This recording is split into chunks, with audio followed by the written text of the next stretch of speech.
Hello, good morning. Welcome to the sports segment here on the AM Show. I'm Benedict Owusu. We'll go straight into the stories. And Kumasi Asante Kotoko will begin training this morning ahead of their second leg CAF Confederation Cup game with Kariobangi Sharks FC of Kenya. Now, the Porcupine Warriors arrived yesterday from Nairobi after managing a goalless draw last Saturday. The first leg result makes things a little bit easier for Kotoko, but coach CK Akono insists they must keep their focus. Well, our target is to qualify, isn't it? So we'll do our best, and I think we'll do our best to qualify. The away match was said that we shouldn't lose, either a draw or win. We're able to achieve that, and so we're looking forward to the coming match, which is Saturday, to qualify. They should be confident. I mean, if the first match is our opponent, the Sharks, played, they won 6-1. Okay, we've been able to protect that. We've been able to make sure we don't concede any goal. And so now it's going to be a different ballgame altogether. We have to attack. We have to. The target is to qualify, and so that's what we're going to do. Coach, what's going to be the X factor for Kumasi to go into the second game? See, the problem is we must have the balance of defending and attacking as well. This time around, we were a little bit defensive, because we didn't want to concede any goal, and at the same time, we're looking for their mistakes, we have chances to score. We need to improve more on attack, and so we must have the balance of defending, not allowing them, because they still look dangerous. All right, so CK Akono and his team have been advised by a former coach of the club. Coach Jay Sapon recounts his experience at the club, which he wants the current team to guard against. The results tell it all that Kotoko did well over there. When people who watch the game, I am very skeptical that Kotoko should have even buried the team. Yeah. But you see, if you are playing a team that you don't know, that you don't have any idea of, it's a very dangerous game to play. Now they have known themselves, so it's going to make the work very difficult for them. So Kotoko will have to play, have to train about 102% or 200% to be able to overcome these Sharks people. Because when they come, they also come with a game plan. Kotoko went with a game plan, they also come with a game plan, and that makes the work very difficult for them. But I know history also tells us that anytime Kotoko plays at home under pressure from the spectators, they don't perform well, and then they end up being kicked out of a competition. I think this time it shouldn't come that way. And like I said, it happened to us. To me, when I was coaching Kotoko, we went to ASEC. We won there. ASEC had never lost a match, 83 matches. They came back to Kumasi after beating them there. After breaking the record, we thought it was over. They came and then kicked us out of the competition. So they should be guided by this history that is following Kotoko.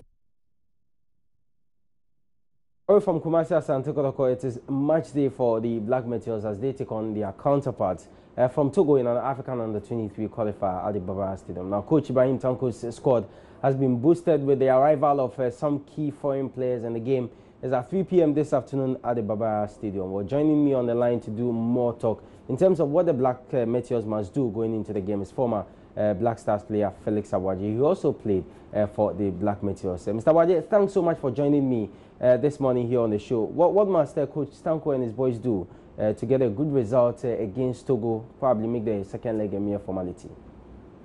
Yeah, you see, we all know that it's a very, very daunting task for Michael Ose and Ibrahim Tanko for the Black Meteors to have lift the daunting, the gloom surrounding the daunting, the dwindling fortunes of our national team. It's a big opportunity for the Black Meteors, at least to lift up the spirit of our national team. It has been very, very bad when you're looking at our satellites, the ladies losing, and everybody is not happy in the country. So this is a big opportunity for the Black Meteors to help lift the gloom surrounding the drinking fortunes of our national team. Mr. Abuaje, you played at the Black Meteors level. How worrying it is that for a very long time you've not been able to participate in a football event at the Olympic Games. The last time we did so was in 2004 at the Athens Games in Portugal. Yeah, you see, when the national teams do well, you see from our league. Sure.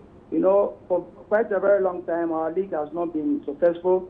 It has been a challenge for all the clubs in the country for a very long time, and it has it has had a very toll on our players. You could see from our national teams, we have not been going far.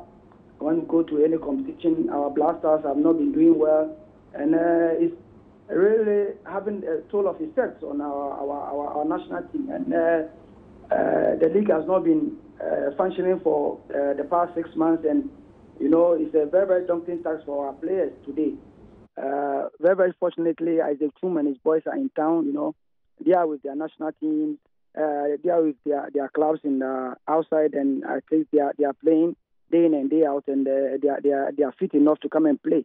So it's a very, very big opportunity for these boys to do well, to lift up the spirit of the country and make sure that at least our football is back again. So it's a very, very daunting task for Ibrahim Tanko and Mike Osei to do well today. If you don't do well, it will be a very, very disaster for our country. So big opportunity for them to excel today and make sure that at least our football will be back again.